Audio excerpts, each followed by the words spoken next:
একটা ইনসিডেন্ট তো ঘটেছে, এটা তো অস্বীকার করতে কোনো লাভ নেই। সেই ইনসিডেন্টটা ঘটার পর কি স্টেপ নেওয়া হয়েছে, এবং সবচেয়ে বড় কথা যেটা সেটা হচ্ছে তারপর থেকে কোনো আর ঘটনা ঘটেনি, কিন্তু কারো স্টেটমেন্ট নিয়েছে। এই রিপোর্ট তো আর স্যাক্রোসেন্ট নয়, এই রিপোর্টের কোনো এভিডেন্টারি ভ্যালু নেই। এই রিপোর্ট কোর্টকে দিয়েছে, কোর্ট একটা প্রিলিমিনারি অ্যাসেসমেন্ট করেছে। এই রিপোর্টটাকে যদি এভিডেন্টারি ভ্যালু হতো তাহলে তো আর কোনো কিন্তু ইনভেস্টিগেশনের দরকার ছিল না।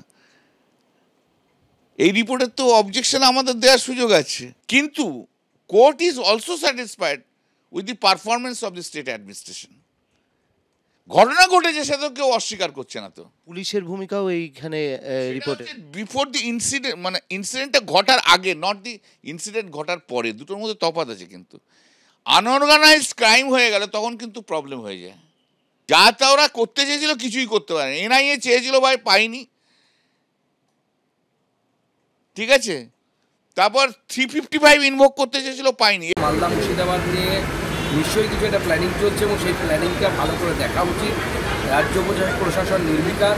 গতকাল হাইকোর্টে যে রিপোর্ট পেশ হয়েছে, সেই রিপোর্টে যা দেখা যাচ্ছে, পরিষ্কার প্ল্যানিং করে উদ্দেশ্য টার্গেটেড, এটা মব লিঞ্চিং বলা যায় বা হিংসা বলা যায়, হিন্দুদের বিরুদ্ধে হয়েছে। এটাকে দাঙ্গা বলা আমার তো মনে হয় উচিত।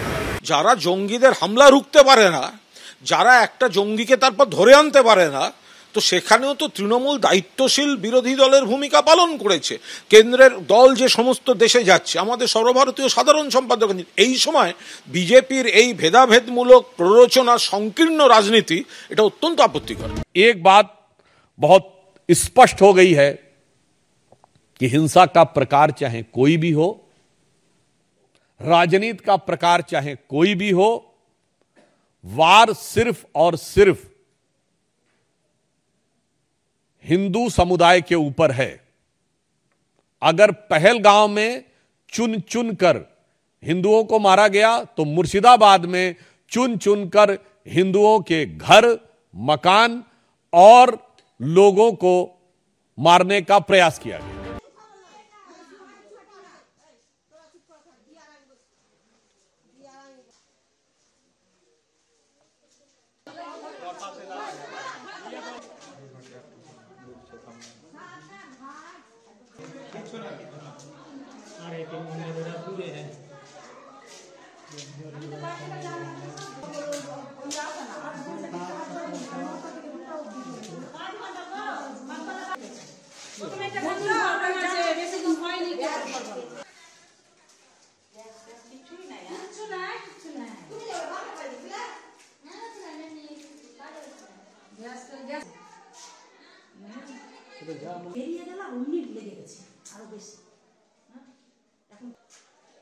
আমরা বাস করতাম, ভালোভাবেই বাস করতাম, তবুও ভয় ছিল।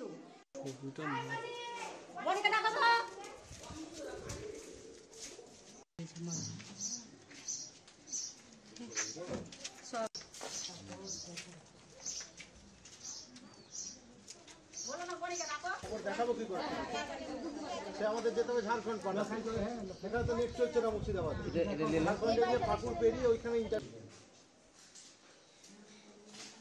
ভিতরে লুকিয়ে আছে দিয়ে